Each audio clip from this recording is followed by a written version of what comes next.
ईमान वाले भाई हैं, मैं भाई समझकर बोलूंगी। ये जो मेरी बहनें हैं, ये बहनें समझकर मैं बोलूंगी कि मैं जिस हाल में यहाँ पर बैठी हूँ वो हालात सब जानते हैं।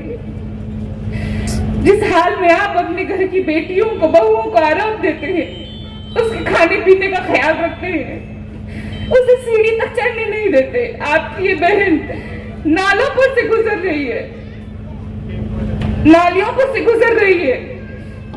मैं 2 महीने से प्रभा 11 हैदराबाद और यहाँ पर घूम रही हूँ, वोट के लिए नहीं बल्कि हर गली में हर एक के मसले के लिए। क्या आपका क्या मसला है? कोई कह रहा है कि हमारे पास बाजी पानी नहीं है, कोई कह रहे हैं कि बाजी हमारे पास बालवाड़ी नहीं है। मैं ये मसले पूछने के लिए घूम रही थी। और पता है आपकी बहन के साथ क्या हुआ है? कुछ लोग मेरे ऊपर खे लगाते थे। मैं जब नालों पर से गुजरती थी तो हंसते थे। जब मैं भूखी प्यासी, जब मैं चबूतरे पर बैठकर एक बुजुर्ग लेडी से मैंने बात की और उनसे कहा कि खाला आपके क्या मसले हैं, तो एक शख्स ने, ये कोई आप नहीं है, ये वो लोग हैं जिनको आपने 30 साल से मुंतखब किए हैं, ये उनके सियासी मुखबिर हैं। और उन्होंने तमाम खवातीन को मेरे पास से हटा दिया। मुझे जीतने का मकसद नहीं है, दुनिया की कामयाबी मेरे लिए कुछ भी नहीं है, मैं आपके लिए लड़ रही हूँ। याद रखिए, मैं अभी जीतूं या नहीं मुझे नहीं पता, मगर मुझे इतना तो यकीन है कि मैंने अल्लाह को राजी कर लिया, मैंने आखिरत जीत ली।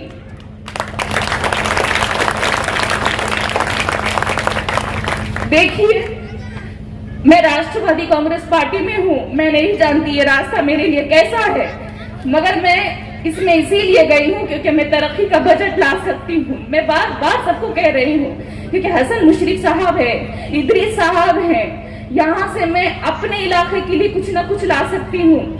आपकी बहन ने आपके लिए बहुत ज्यादा खिदमत अंजाम दी है। ये स्कूल मैंने बनाया है जिसे मुझे रोका गया था। हैदराबाद हॉस्पिटल में मैंने सोनोग्राफी मशीन की बहनों के लिए लेकर आई हूँ। मैंने कई काम अंजाम दिए हैं जो आप सब जानते हैं। क्या जो खिदमत करते हैं उनके साथ यही सुलूक किया जाता है? क्या आपने ऐसे लोगों को मुंतखब किया कि वो आज मेरे साथ इस तरह बर्ताव कर रहे हैं? मैंने अकेले ये जो चुनाव है ये मैं अकेले लड़ रही हूँ, मेरे साथ कोई नहीं है, मेरे साथ आप सबकी दुआएं हैं, सिर्फ आप सब है बोलकर मुझे ताकत है। देखिए, मुझे आज भी बात नहीं करनी थी, मगर मुझे मुखी भाई हमेशा कहते थे कि अर्शा जी आप बात करिए, आप कुछ ज्यादा बात करिए, आप थोड़ी क्यों बात करते हैं, क्योंकि इस हाल में हम ज्यादा बात नहीं कर सकते। मगर मैं फिर भी कोशिश कर रही हूँ। देखिए, आपके 5 साल है, आपको तय करना है आप क्या फैसला करते हैं, ये आपका मुस्तकबिल है। मेरे पास नाहक जो पैसे हैं वो मेरे पास नहीं है, ईदगाह को बेचे वाले पैसे मेरे पास नहीं है, कब्रिस्तान को बेचे वाले पैसे मेरे पास नहीं है। मैं जब मुखी भाई, जब अभी चौपाल में जो सभा हुई, मैं जब यहाँ से चलकर चौपाल वहां पर प्रभात 13 में जब मैं एंट्री कर रही थी और मैं थकी हुई थी, प्यास लगी थी, और मेरे सामने 2 लोग आए और उन्होंने मुझे इतनी जोर से चिल्लाकर कहा, यहाँ क्या काम है तुम्हारा, तुम्हारा 12 में जाओ। मैं खामोश होकर गुजर गई। एक गली में पाकिस्तान नगर हमीदे कॉलोनी में मैं गई तो वहां पर इनके सियासी मुखबिर छोड़े हुए रहते हैं ना, वो आकर चिल्लाने लगे, लड़ने लगे, जबकि मैं सिर्फ इतना ही पूछ रही थी कि खवातीन के क्या मसले हैं, सिर्फ इतना ही। मुझे वोट की मुझे जरूरत नहीं है, मुझे ओहदे की जरूरत नहीं है, खिदमत करने के लिए मुझे ओहदा नहीं चाहिए, मेरा जज्बा काफी है, मेरा ओहदा मेरा जज्बा है। अगर मैं हारूंगी भी तो मैं आप सब के लिए मैं कह रही हूँ, मैं वादा करती हूँ, मैंने पूरी मेरी डायरी फिलअप की है। हैदराबाद और ये उमर कॉलोनी प्रभाग 11-12 के मैंने गली गली के मसले रिकॉर्ड किए हैं, मोबाइल में किए हैं, डायरी में की हूँ। अगर मैं हार भी जाऊंगी तो तब भी मैं आपके लिए काम करूंगी। अजीत दादा साहब के पास से मैं बजट लेकर आऊंगी और मुझे पूरी उम्मीद है कि आप 15 तारीख को जो भी फैसला करेंगे सही करेंगे। बस मैं अपनी बात को यही खत्म करती हूँ अपनी जगह। आज हम इस पार्टी के तरफ देखें, राष्ट्रवादी पार्टी बहुत बड़े पैमाने पर है और बहुत भलाई के काम कर रही है, ना हिंदू ना मुस्लिम। आज सुबह तकरीबन हमारे बहनों के अकाउंटों के अंदर पैसे 1500 रुपए पहुंच गए। जिन जिनको मैसेज आया वो देख लो। लाडली बहन के जो पैसे हैं तकरीबन सबके अकाउंट में आ गए। और परसों जो हमारे नेता आए थे उन्होंने वादा भी ये किया कि हम जो है तो लाडली बहनों के वास्ते 1.5 लाख रुपए का लोन भी मंजूर करेंगे। तो हमको ये सोचना पड़ेगा कि ये हर महीने जो पैसे आ रहे वो अच्छे हैं या एक टाइम जो आ रहे वो अच्छे हैं, ये सोचना पड़ेगा। हमारे वोट देने से पहले ये तमाम चीजों को हमको सोचना पड़ेगा, समझना पड़ेगा। आपके साथ हर वक्त खड़े रहेंगे। हम जमीन से जुड़े आदमी हैं, हमारी ख्वाहिशें कम है। आज अगरचा मेरा जो मामला है मुझे मोहल्ले के बच्चों ने खड़े किया, अल्हम्दुलिल्लाह। अगरचे अल्लाह के तरफ से मुझे पता होती है तो लोग 5 साल का वादा करते हैं, मैं मौत के आखिरी सांस तक का वादा करता हूं तुमसे। जब भी आपका वक्त होगा उस वक्त इंशाअल्लाह मुझे सबसे आगे आप लोग पाओगे। अगर मैं जीत के आता हूं तो हार जाऊं कोई मसला नहीं, काम करने वाला था, काम करता रहूंगा, जिंदगी चलते रहेगी। मगर उन लोगों के बारे में सोचो जो हार जाएंगे, वो कारोबार क्या करेंगे। हम पैदा कर दयारे इश्क में अपना मुकाम पैदा कर, नया जमाना नई सुबह व शाम पैदा कर। खुदा अगर दिल फितरत शनाज दे तुझको, सुकूत है लाल है गुल से कलाम पैदा कर।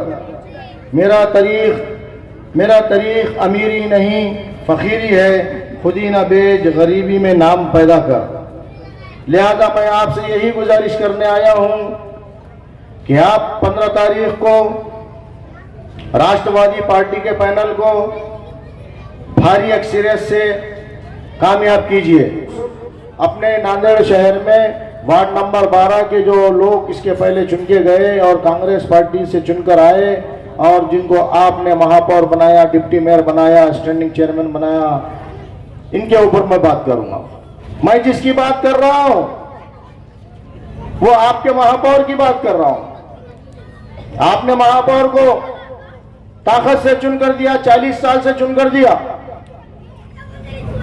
लेकिन आज भी उनका मामला जो है लोगों के साथ में जो है अवाम के साथ में है तो वही है, किसी को गुरूर करना, किसी को टेढ़ा बोलना, किसी को गलत बोलना और अपने पैसों के तले दबा के रखना। अब आप फैसला कीजिए कि आपको ये पैसे के तले दब के रहना है या आपको कोई अच्छा लीडर चाहिए। ये आपका अपना मसला है, आपका अपना फैसला है। अल्लाह ताला ने आपको अक्ल सलीम दिया। आप देखिए कि 2 दिन पहले का एक वाकया हुआ, मैं आपको करंट न्यूज दे रहा हूं। मैं कोई पुरानी हिस्ट्री नहीं निकाला क्योंकि मेरे पास वक्त नहीं है, नहीं तो मैं हमेशा तारीख दोहराता हूं 5 मिनट 10 मिनट।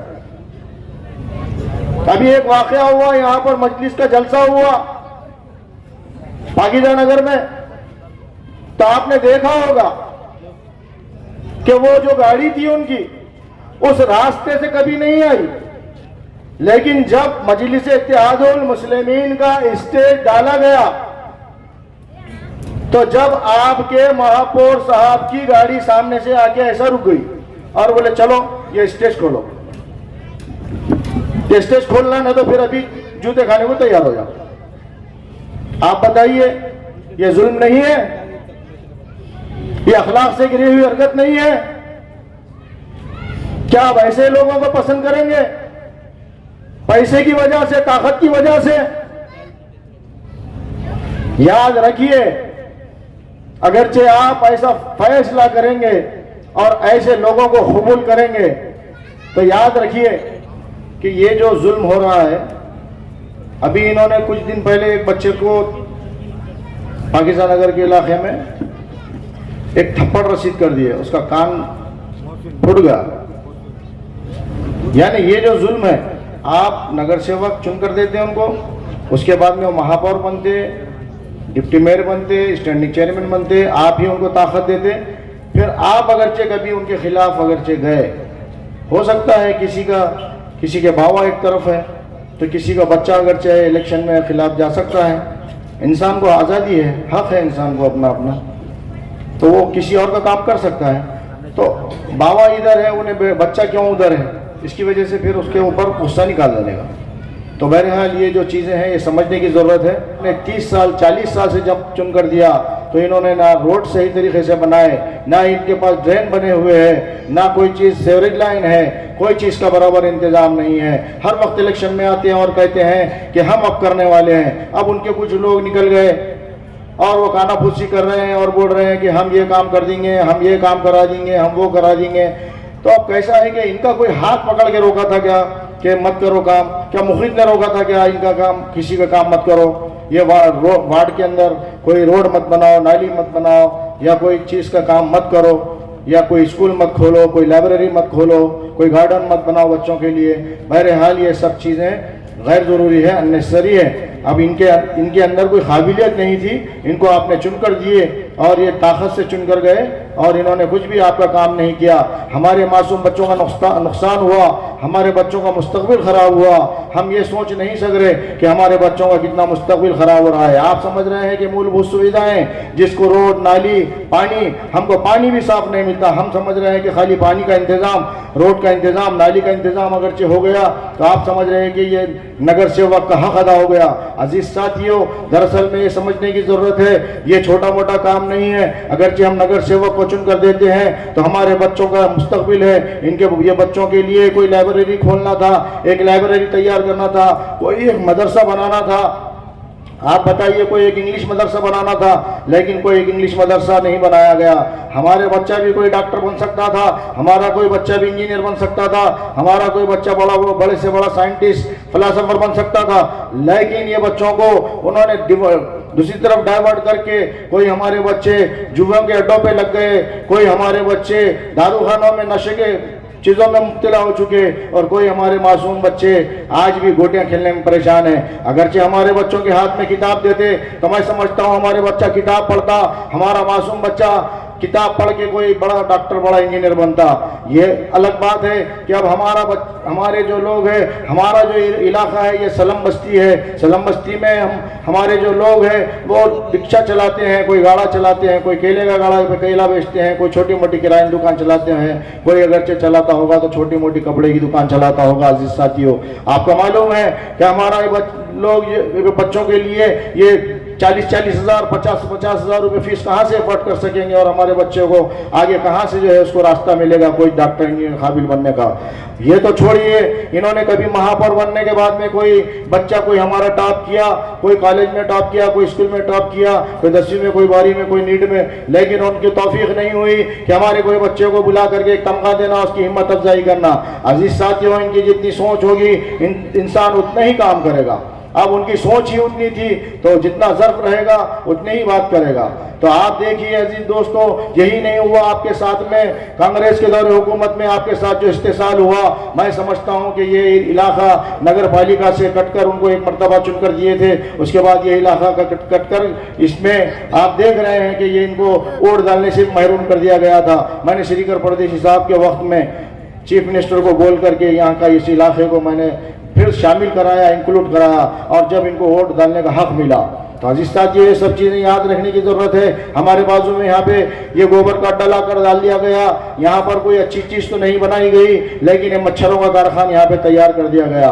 इसके अलावा यही नहीं, हमारे गरीब लोग यहाँ पे नल का पानी पीने के लिए परेशान थे कि नल का पानी मिलेगा, तो वो लोगों ने नल के पानी के लिए नल कनेक्शन लिया, तो नल कनेक्शन लेने के बाद के ऊपर उनके ऊपर 89 लोगों के ऊपर केस कर दिया गया, 354, 392, 395। आप कोई लायर से पूछिए, वो जो केस होता है बड़ा डकैती का होता है। तो एक पानी का नल लेने के बाद में उसके ऊपर डकैती का केस बनाया गया, और आज तक के वो लोग कोर्ट के अदालत के चक्कर काट रहे हैं, लेकिन आज तक उनका मसले का हल नहीं निकला। आज भी क्या हो सकता है नहीं मालूम, लेकिन अजीज साथियों, मुखीद को चुनकर दीजिए, मुखीद के पैनल को चुनकर दीजिए। इंशाअल्लाह जितने भी जो लोग हैं जिनके ऊपर 79 लोगों के ऊपर जो केस हुआ है, मुखीद आगे रहेगा, चुनकर लाइए, मुखीद ठहराव लेकर के आपका केस खत्म कर देगा, ये इतना मैं कह सकता हूँ। और अजीज दोस्तों, आप मुझे मालूम हुआ कि आपके ये कार्ड जमा हो रहे हैं और ये कार्ड आप जो है जमा कर रहे हैं और ये कार्ड के पैसे ले रहे हैं। अजीज साथियों, मैं आपसे यही गुजारिश करने आया हूं कि आप 250 रुपये ठीक है, अगरचे आप लेते हैं तो ले लीजिए, कोई दान कर दीजिए, कोई मंदिर को, कोई कहीं पर भी, वो पैसा तो कहीं पर भी नहीं चलता। लेकिन मैं आपसे यही गुजारिश करने आया हूं कि देखिए, हम मुसलमान हैं, आपको जानकर या मालूमात अगरचे नहीं है तो आप कोई मौलाना के पास बैठ करके सोचिए, समझिए कि ये पैसा हमको जायज़ है क्या लेना, और हमारी राय हक हमारा जो बेच रहे हैं हम, तो ये बराबर है क्या। आपसे मैं यही गुजारिश करता हूं कि आप जानते होंगे कि यजीद ने कहा था हुसैन रज़ियल्लाहु ताला अन्हु को कि हुसैन, मेरे सामने मेरे हाथ पे बैत कर लो, मैं तुम्हारे खत्मों में ये पूरी दौलत डाल दूंगा, सोने के पहाड़ डाल दूंगा। लेकिन हुसैन ने सोने के पहाड़ नहीं बल्कि अंबार खड़ा कर दूंगा। तो हुसैन रज़ियल्लाहु ताला अन्हु ने कहा कि अल्लाह की कसम, मैं ऐसे दौलत को ठोकर मारता हूं ताकि आने वाली मेरे नाना के उम्मती ना बिके। तो क्या उन्होंने इसलिए दौलत को ठोकर मारी? तो अजीज साथियों, मैं आपको यही कहना चाहता हूं कि ये पैसे के चंद पैसों के खातिर हमारा नुकसान मत कीजिए, और जहन में रखिए कि हमको ये गलत काम से बचना है और अच्छे लोगों को चुनकर देना है। आप देखिए, उनके जो उम्मीदवार खड़े हैं, जो 4 लोग आपके सामने आ रहे हैं, कौन सी सूरत है, कौन सी शक्ल है, उनको हकीकत का चश्मा पहन कर देखिए। अजीज साथियों, मैं आपसे यही गुजारिश करने आया हूँ। आपका जो नुकसान हुआ 40 साल से, मैं चाहता हूं कि 10-10 साल से एक वक्फे से एक नस्ल आगे जाती है और हमारी एक नस्ल तबाह होती जा रही है। ये मूलभूत सुविधाओं की बात मत कीजिए। मूलभूत सुविधाएं, मुखिद के पैनल को चुनकर दीजिए, 5 साल में नक्शा बदल के रख देगा मुखिद, 5 साल में। बहरहाल अजीज साथियों, आपके सामने मुझे बोलने का वक्त तो नहीं मिला, लेकिन आपको मैं कभी इंशाअल्लाह वक्त मिलेगा तो आपको आगे कभी, अगरचे आपने मुझे चुन कर दिया, तो मैं आपको बताऊंगा कि काम किसको कहते हैं और काम किसको बोलते हैं और काम कैसा होता है। इसी के साथ अजीज दोस्तों, मैं यही कहना चाहूंगा कि आने वाली 15 तारीख को आप हमको मजबूती से चुनकर दीजिए।